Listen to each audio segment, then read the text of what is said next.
जय Hind. Aditya smart classes में आप लोग को स्वागत है। आज हम चैप्टर 1 जो स्टार्ट किए थे वास्तविक संख्या, उसको हम नेक्स्ट आगे बताने की प्रयास कर रहे हैं, जिसमें आप लोग का इस तरह का क्वेश्चन एग्जाम में अक्सर पूछा करता है कि कोई भी नंबर दिया हुआ है और इसको पूछा जाएगा क्या चाहिए, अभाज्य गुणनखंड के रूप में व्यक्त कीजिए।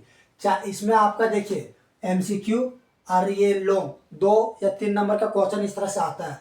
तो देखिए इसमें क्वेश्चन में क्या कर रहा है कि अभाज्य गुणनखंड के रूप में व्यक्त करना है। किस तरह से? अभाज्य गुणनखंड के रूप में। तो अभाज्य पहले समझिए कि अभाज्य संख्या क्या होता है। तो देखिए जिसका गुणनखंड सिर्फ 2 ही संख्या होगा उसको हम बोलेंगे अभाज्य संख्या। जैसे मान लीजिए 5 है, तो 5 को हम तोड़ेंगे तो कौन कौन संख्या में 5 आएगा?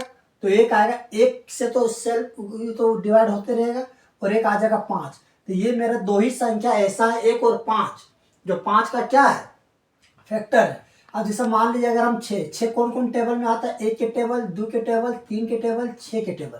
तो इसमें 2 संख्या से अधिक है। जब 2 संख्या से अधिक है तो इसको हम बोलते हैं भाज्य संख्या। और जब एक संख्या मतलब जब 2 संख्या रहेगा उसको हम बोलते हैं अभाज्य संख्या। अब जैसे मान लीजिए 7 का अगर गुणनखंड करेंगे तो कौन कौन संख्या से 7 लगेगा, मतलब 7 कट जाएगा। तो देखिए 1 के टेबल में और 7 के टेबल में। अगर मान ली 9 का बात करें, 9 कौन कौन टेबल में आता है? 1 के टेबल, 3 के टेबल, 9 के टेबल। तो ये 2 से ज़्यादा निकल गया तो ये मेरा कहलाएगा भाज्य। तो इसमें मेरा क्या कह रहा है? अभाज्य संख्या। तो अभाज्य संख्या में जैसे 2, 3, 5, 7, 11, 13, 17, 19, 21 डॉट और भी आगे चलते रहेगा। तो ये सब जो नंबर है, ये सब मेरा कौन सा नंबर है? तो ये सब मेरा है अभाज्य संख्या। ठीक है। और जब अभाज्य संख्या है, अब इसी के बारे में अब यहाँ पे कौन सा कर रहा है? अभाज्य गुणनखंड के रूप में व्यक्त करना है। तो देखिए जैसे 140 दिया हुआ है, ठीक है, तो 140 का हम तोड़ेंगे तो सबसे पहले स्टार्ट हमेशा करेंगे 2 से। अगर 2 से नहीं लगेगा तब 3 नहीं लगेगा तब 5 नहीं लगेगा तब 7। ये डायरेक्ट नहीं कि हम 17 से लगा देंगे, डायरेक्ट ऐसे लगा देंगे, ऐसा नहीं। स्टार्टिंग करेंगे सबसे छोटी अभाज्य संख्या मेरा 2 है, तो इसको जिससे लगाता है अगर 2 से लगाएंगे तो 2 सती 14 और ये 0 हो गया 70। अब देखिए 2 से लगाएंगे कितना, 2 तिया कितना जाएगा 6। अब 6 एक बच गया, 2 पचे 10। अब 2 से लगाएंगे कितना? अब देखिए 2 से नहीं लगेगा क्योंकि 35 है। जब 2 से नहीं लगेगा तो 3 के टेबल में भी 35 नहीं आ रहा, तो डायरेक्ट अब किससे लगेगा? 5 से लगेगा। 5 ये हो जाएगा 5 सती 35। अब नहीं लगेगा तो 7 से एक बार में लगा सकते हैं या फिर 7 को छोड़ दीजिए, कोई दिक्कत नहीं। अब 140 का जब फैक्टराइजेशन करेंगे हम तो कितना आ गया? देखिए 2 गुना 2 गुना 5 गुना 7। तो इसको हम लिख सकते हैं 2 कितना है? 2 है, तो 2 का पावर 2 गुना 5 गुना 7। तो ये हो गया आपका आंसर, क्या अभाज्य गुणनखंड के गुणनफल के रूप में लिख दिए। अब इसी तरह से क्वेश्चन और दिया आपका 38 25। देखिए 38 25 को देखिए, अगर हम किससे लगाएंगे तो देखिए 2 से। तो 2 से नहीं लगेगा क्योंकि जो इसका यूनिट डिजिट है ये कितना है? 5। जब 2 से नहीं लगेगा तो 3 से देखेंगे। 3 के लिए रूल क्या होता है कि सभी को जोड़ेंगे, अगर सभी का जोड़ने के बाद सम अगर 3 का डिविजिबल हो जाएगा तो 3 से भागा लगेगा।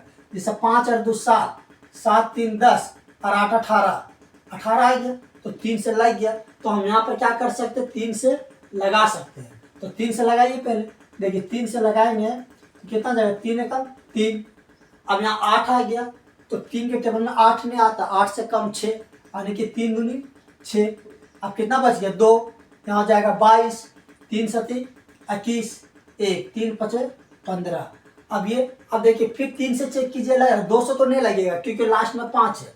डिवीजन का रूल आप लोगों को हम बता देंगे एक वीडियो में कि डिवीजन में कौन सा संख्या से किससे भागा लगता है। देखिए 2 और 1 3 और 5 8 7 15, 3 से लग जाएगा क्योंकि 15 3 के टेबल में आता है। तो जगह 3 चौक 12। अब 7 नहीं लगेगा तो 3 दूनी 6, क्योंकि 7 से कम 6 है। 3 दूनी 6, 1 3 पचे 15।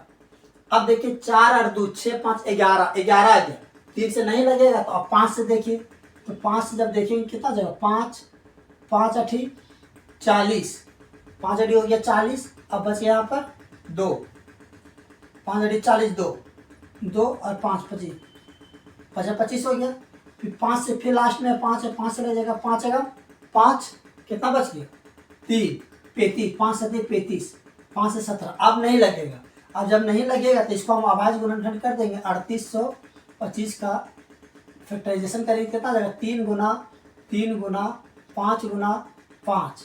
तो देखिए 3 गुना 3, 3 का स्क्वायर हो जाएगा, गुना 5 गुना 5, कितना हो जाएगा? 5 1 17 भी है, 5 का स्क्वायर हो जाएगा, गुना 17। तो इस तरह से अगर अभाज्य गुणनखंड के गुणनफल के रूप में व्यक्त करना है तो आप लोग इस तरह से कर सकते हैं। और अभाज्य गुणनखंड आपको हम बता दिए, जिसमें 2 संख्या से डिविजन होगा वो हो जाएगा अभाज्य, और 2 से अधिक संख्या रहेगा वो हो जाएगा भाज्य। तो ये आप लोग का शॉर्ट वीडियो है, लेकिन ये बहुत ही इंपॉर्टेंट क्वेश्चन है, तो इसको आप लोग बना के, ठीक है, जैसे आप लोग को और भी क्वेश्चन दिया होगा तो ये सब बना लीजिएगा। तो चलिए मिलते हैं अगले वीडियो में, तब तक के लिए थैंक यू।